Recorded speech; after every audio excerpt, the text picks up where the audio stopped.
இந்து மத சாஸ்திரப்படி ஒரு சில செயல்களை மாத பிறப்பி, அதுவும் தமிழ் மாத பிறப்பின் போது செய்யக்கூடாதுங்க.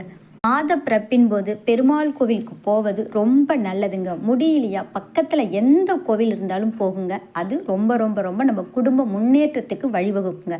ஒரு சில செயல்களை நாம் செய்யும் பொழுது நம்ம குடும்பத்துக்கு வறுமை கஷ்டம் வந்து சேர்ந்துருங்க. வீடு துடைக்கக்கூடாது. பூஜை பொருள்களையும் அதே மாதிரி அன்னைக்கு கழுவக்கூடாதுங்க. முடி வெட்டுறது, நகம் வெட்டுறது இதுவும் தமிழ் மாத பிறப்பின் போது செய்யக்கூடாது. மொட்டையும் அடிக்கக்கூடாது. கையும் உருக்கக்கூடாது. கிழிந்த துணிகளை உடுத்தவும் கூடாது, தைக்கவும் கூடாது. அதேமாரி கருப்பு துணிகளை மாத பிறப்பின் போது எடுக்கவும் கூடாது, நாம் கட்டவும் கூடாது. கருப்பு உளுந்து, எள்ளு இந்த பொருள்களை கடையில் வாங்கக்கூடாது. மாமிசம் சாப்பிட்றத தவிர்ப்பது ரொம்ப நல்லதுங்க.